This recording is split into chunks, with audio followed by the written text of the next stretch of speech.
In this GIMP Beginner's Guide, I'll show you how to smooth out blemishes on a face.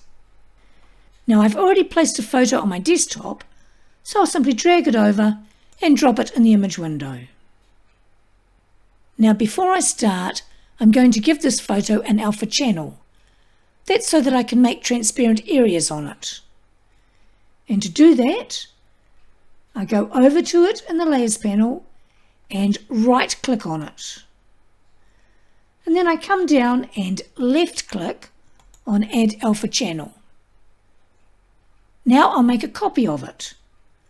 So I go to the bottom of the Layers panel and I click on the button that says Create a Duplicate of the Layer. And I'm going to rename that new layer.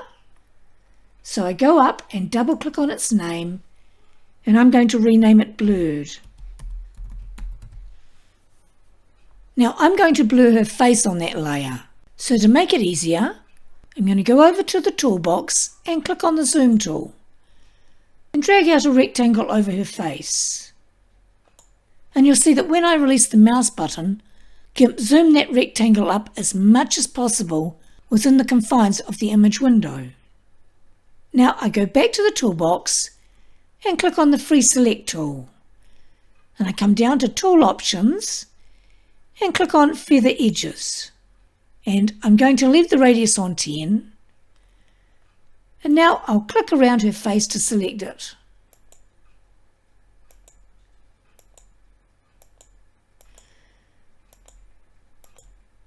Now this doesn't have to be a perfect selection because I'm only going to very slightly blur it.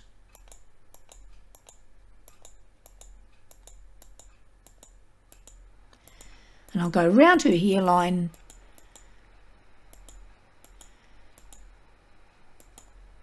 and I've now finished my selection. But as you can see, it is not activated yet. The ants are not marching around the outside of it. To activate it, I'm going to press the Enter key on my keyboard. Now to blur it, I click on Filters in the menu bar, come down to Blur, and go across and click on Gaussian Blur. Now I make sure that the preview is checked, and I also make sure that the chain is linked.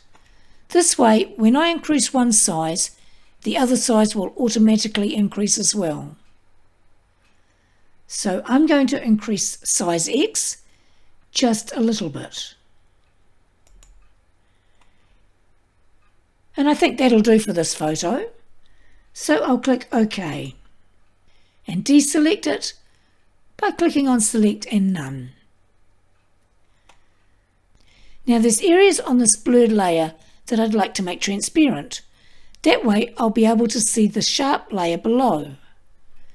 And to do that, I'm going to click on the Eraser tool. And I'm going to erase over all the areas that I want sharp.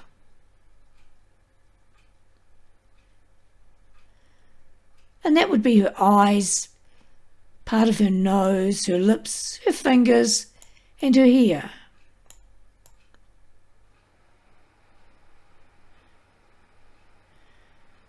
Now you see I'm erasing there, which makes the blurred layer transparent in that area,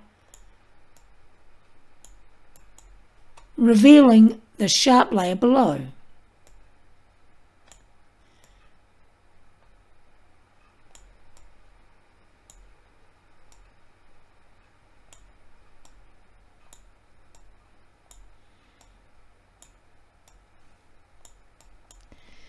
Now I also blurred her fingers a little.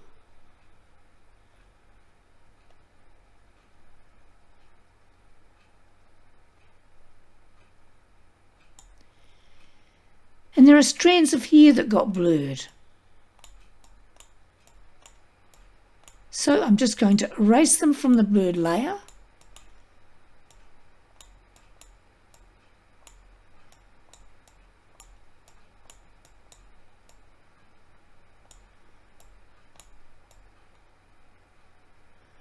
And I think that's about it.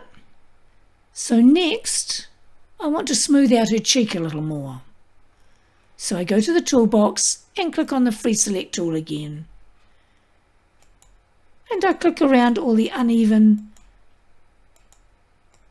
blemished or spots.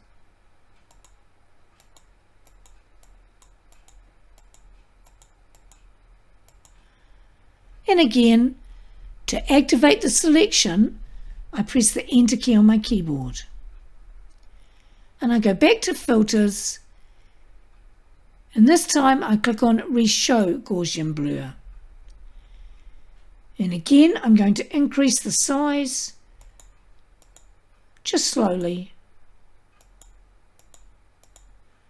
And that's probably about enough. And then click on OK. Then select and None to deselect it.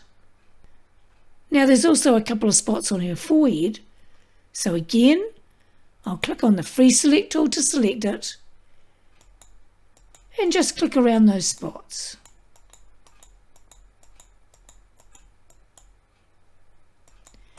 And again I'll use the Enter key on my keyboard to activate the selection.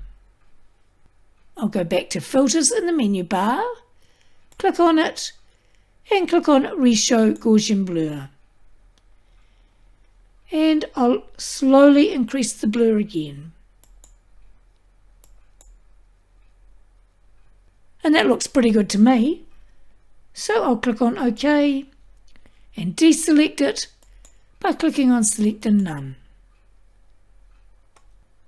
And I think that looks pretty good to me. It still looks natural and not overdone. Now to show you the difference, I'll go back to the Layers panel and click on the eye being the blurred layer to hide it so that you can see the original layer which is below. Now I'll click on that blurred layer's eye again and you'll see the difference we made in just a few minutes. Now that's ready to be exported as a new image, and if you want to do that, all you do is click on File in the menu bar, come down and click on Export As, give it a new name. I'll call mine Skin Done because I want to keep the original image. And then I click on Export and export again. So I've now got a copy of this altered photo on my desktop as well. So I no longer want the project, so I'll simply close the project and discard the changes. Now I hope that made sense, and if you liked it, please tick that you liked it so I know. But if you have any problems or suggestions, please don't hesitate to leave a comment.